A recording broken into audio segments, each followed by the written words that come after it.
सोचिए, अगर किसी बच्चे को जन्म से ही दुनिया दिखाई ना दे, लोग उसे बोझ समझे, स्कूल उसे पढ़ाने से मना कर दे, तो क्या वो बच्चा कभी सफल हो सकता है?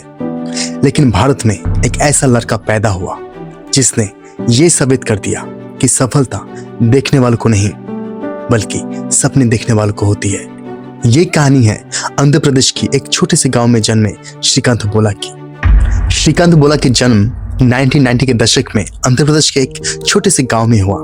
उनका परिवार बहुत गरीब था। उनके माता पिता किसान थे। जब श्रीकांत का जन्म हुआ तो डॉक्टर ने कहा यह बच्चा देख नहीं सकता।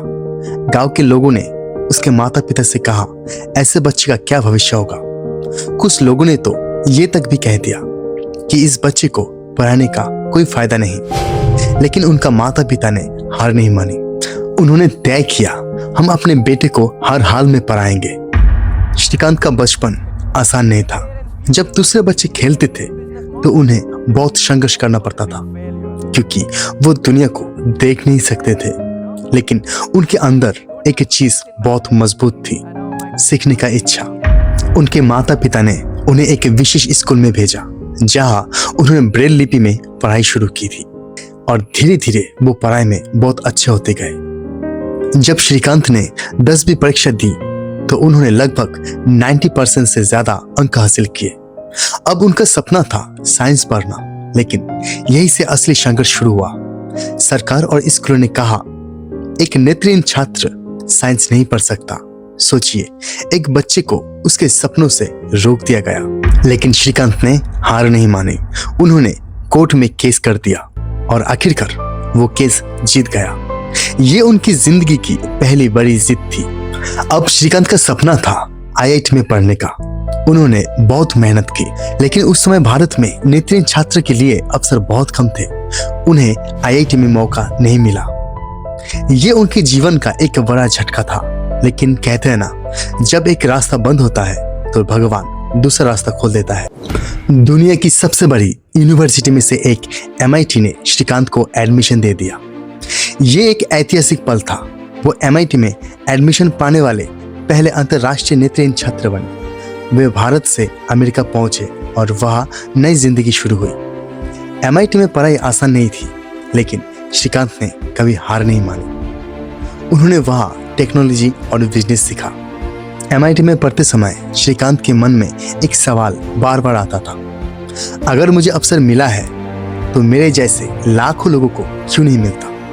यही सवाल आगे चलकर उनके जीवन का मिशन बन गया। MIT से पढ़ाई पूरी करने के बाद श्रीकांत अमेरिका से बड़ी नौकरी कर सकते थे। उन्हें बहुत अच्छे ऑफर भी मिल सकते थे, लेकिन उन्होंने बड़ा फैसला लिया। उन्होंने भारत लौटने का फैसला किया क्योंकि उनका सपना सिर्फ सफल होना नहीं था बल्कि दूसरों को भी सफल बनाना था। भारत लौटकर उन्होंने बुलेट इंडस्ट्री की शुरुआत की। शुरुआत आसान नहीं थी।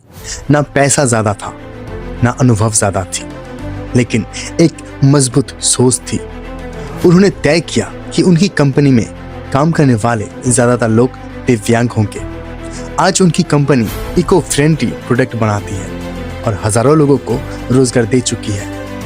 ये सिर्फ एक कंपनी नहीं, एक आंदोलन बन गया है। आज श्रीकांत बोला भारत के सबसे प्रेरणादायक उद्यमियों में से एक माने जाते हैं। उन्होंने ये साबित कर दिया कि शारीरिक कमजोरी कभी भी सपनों को छोटा नहीं कर सकती। उनकी कहानी लाखों युवाओं को प्रेरित करती है। उनकी जिंदगी से प्रेरित होकर 2024 में एक फिल्म बनी श्रीकांत। इस फिल्म में दिखाया गया है कि एक नेत्रहीन लड़का पूरे सिस्टम से लड़कर सफलता हासिल करता है और समाज की सोच बदल देता है। जब लोग आपको कहते हैं तुम नहीं कर सकते, तो याद रखना दुनिया के सबसे बड़े काम उन्हीं लोगों ने किए हैं जिन्हें कभी कमजोर समझा गया था। श्रीकांत बोला ने साबित कर दिया, अगर इरादा मजबूत हो तो अंधेरा भी रास्ता नहीं रोक सकता। तो हेलो दोस्तों, अगर आपको ये कहानी पसंद आई है तो वीडियो को लाइक करें और चैनल को सब्सक्राइब करें, क्योंकि यह आपको मिलती है ऐसी ही सच्ची और प्रेरणादायक कहानियाँ। और याद रखिए, सपना बड़ा हो तो रास्ते खुद बन जाते हैं। तो फिर मिलते हैं नेक्स्ट वीडियो में। जय हिंद, वंदे मातरम।